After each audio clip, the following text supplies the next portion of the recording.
Today on Sky World News, massive security operation to protect Afghan voters in the crucial parliamentary elections. A senior Pakistani politician, Imran Farooq, is found stabbed to death outside his home in London. Also this morning, Pope Benedict praises Britain as he arrives for an historic visit, but warns the country against abandoning traditional values. A furious President Sarkozy confronts his fellow European leaders after criticism of France's expulsion of Roma migrants. Also, the head of MI5 warns that Britain's trained in Somalia will launch terrorist attacks in the UK. And in sport, England's Ashes hero Freddie Flintoff hangs up his boots for the final time. Live from the Sky News Centre, this is Sky World News with Lukwesa Burak. A very good morning to you and a warm welcome to Sky World News. First, Pope Benedict will meet leading members of the Church of England on the second day of his historic visit to Britain. Now, he arrived in Scotland yesterday, where he praised the UK as a force for good, but warned against the loss of traditional values. Well, the Pontiff tackled the issue of church child abuse head-on, apologising for the Vatican's failure to act. He also celebrated Mass in front of a crowd of tens of thousands. Sky's Peter Sharp has this report. It had been an exhausting day for the 83-year-old Pope, but that didn't stop him greeting the faithful who gathered in front of the Vatican residence in southwest London. He and his advisers will take some comfort from the success of the first day of this visit. In brilliant sunshine, more than 65,000 people took part in an open-air mass in the fields of Glasgow's Ballahouston Park, sharing Holy Communion with their Holy Father. And in Edinburgh, tens of thousands packed the streets for just a glimpse of the Pope.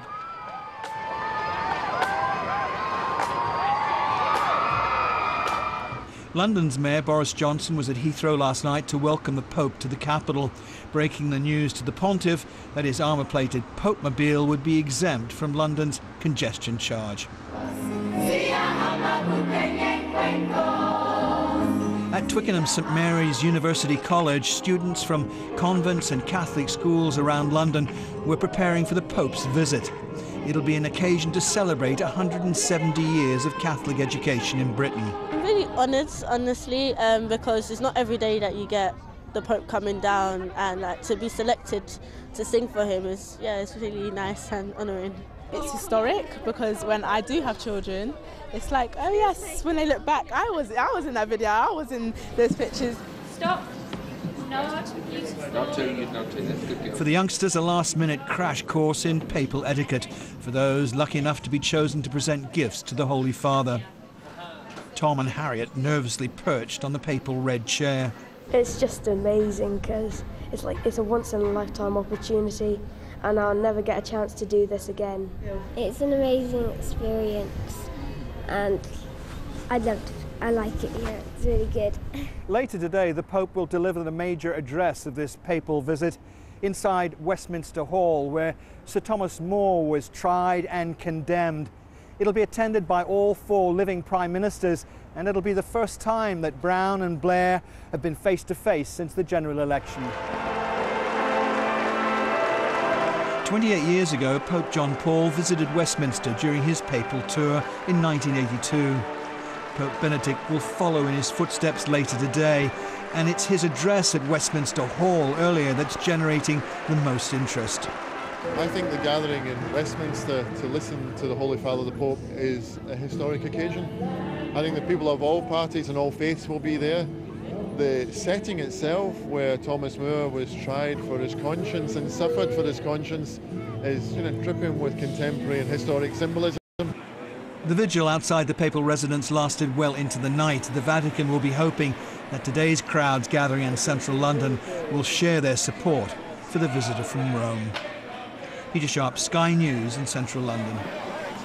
The African weather, and there'll be rain from Namibia down to Durban in the southeast, making it a very wet day, and it'll be windy there too. Further south, it'll be cloudy and cooler along the coast from Port Elizabeth to Cape Town with showers.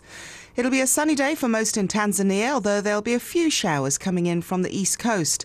Lake Victoria will see a few showers too. Further north, there'll be showers from northern Somalia and the Gulf of Aden across equatorial Africa, down into northern Angola and up into Senegal in the west. There'll be showers in Zanzibar and the northeastern parts of Madagascar too. You're watching Sky World News. We've got plenty on our website, skynews.com. What do you think of the papal visit? Have your say in our online debate. Still to come on the programme. Iran's president sends a message to America. Find out what it is in a moment, plus the battle over borders that's going deep into the freezing waters of the Arctic.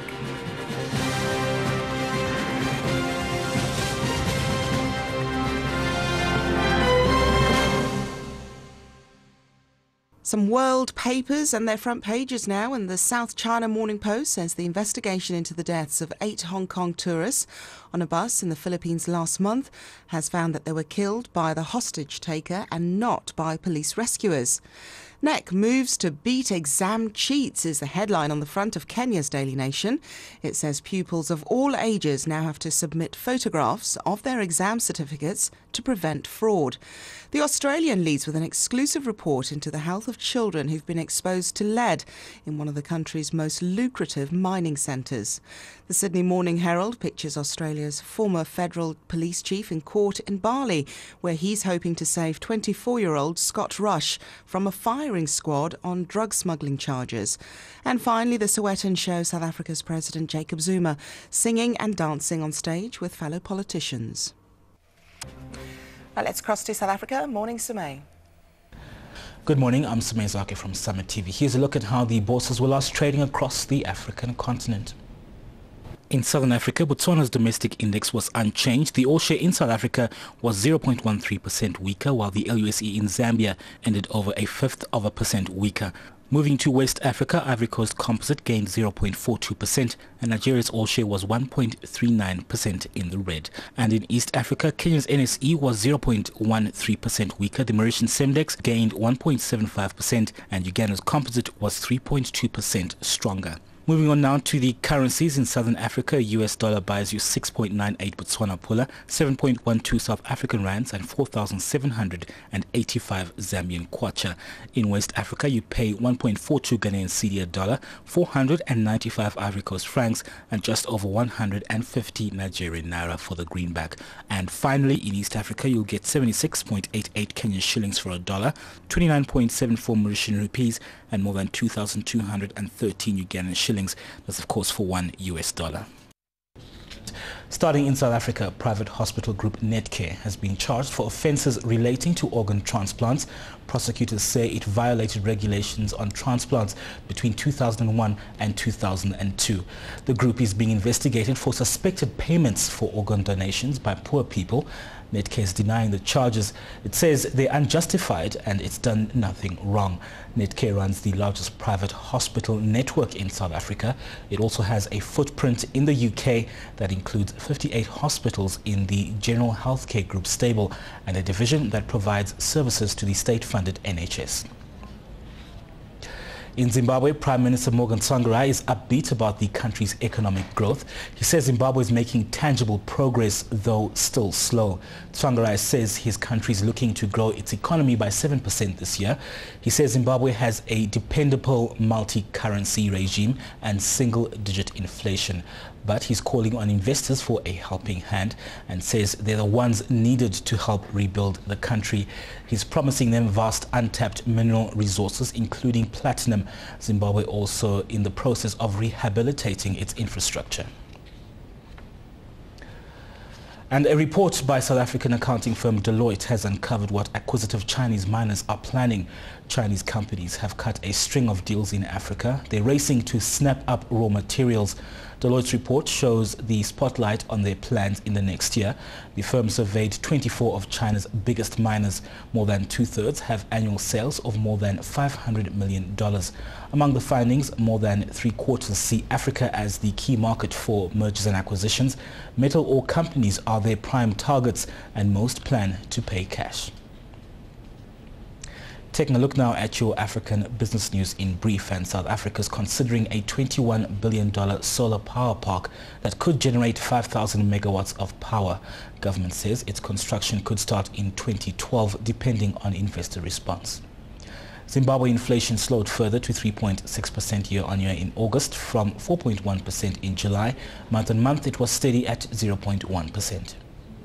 And Botswana inflation also slowed. It came in at 6.7% year-on-year in August from 7% the month before. The country expects it to be within its 3 to 6% target range from the second quarter of next year. I'm Sumay Zake. That's the African markets news from Johannesburg. It's back to you in London.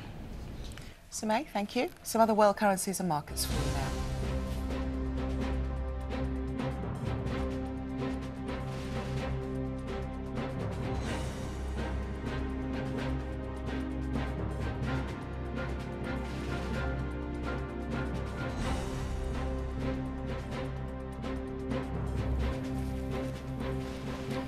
Some other financial news in US stocks were little changed on Thursday. Mixed economic data and a cautious forecast from FedEx kept the market locked in its recent tight trading range. FedEx forecast quarterly profits below Wall Street's expectations and warned the recovery may well be slow. A drop in initial jobless benefit claims to a 2-month low in the most recent week wasn't enough to lift stocks. The Dow gained 22 points. And the Eurozone chief has attacked Japan's action on the yen during a meeting of EU leaders in Brussels. Luxembourg Prime Minister Jean-Claude Juncker, who is also chairman of the Eurozone finance ministers, said Japan's unilateral action to weaken the yen wasn't welcomed. He's told Japan the EU disapproves. Mr. Juncker said market intervention should only be made when organised beforehand by Japan, the Eurozone and the United States. Stay with us because we've got some interesting news coming up in the showbiz. If you're a fan of Zac Efron, we've got more coming up.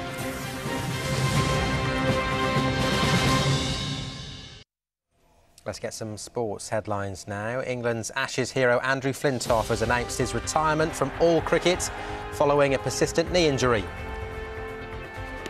Nottinghamshire have won England's county championship on the last day of the season. And South Africa's George Coetzee leads the Austrian Open by a single shot after round 1. Anyway, while much of the UK's focus has been on the Pope's visit to these shores, the attention of a number of girls has been focused on a visitor of another kind. Heartthrob Zac Efron was in London to promote his new film, Charlie St. Cloud. Amy Hitchcock went along to see what all the fuss is about. He's the star from High School Musical 1, 2 and 3, so a fair few teenage girls gathered in Leicester Square for him last night. But if he'd been watching Sky News, he would have known there's a bigger act making the headlines. Quite a bold move, arriving in town on the same day as the Pope. I think you've stolen his thunder.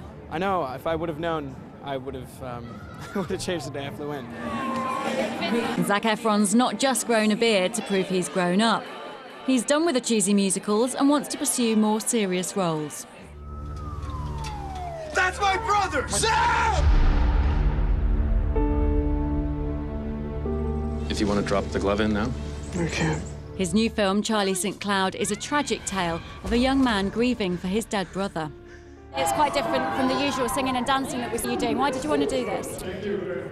I wanted to see if I could pull something like this off. There were some moments during filming where I sort of had to dwell on the sadder elements in the story, and yeah, I mean, it wasn't just the happiest shoot ever, but I think that's exactly what I was looking for.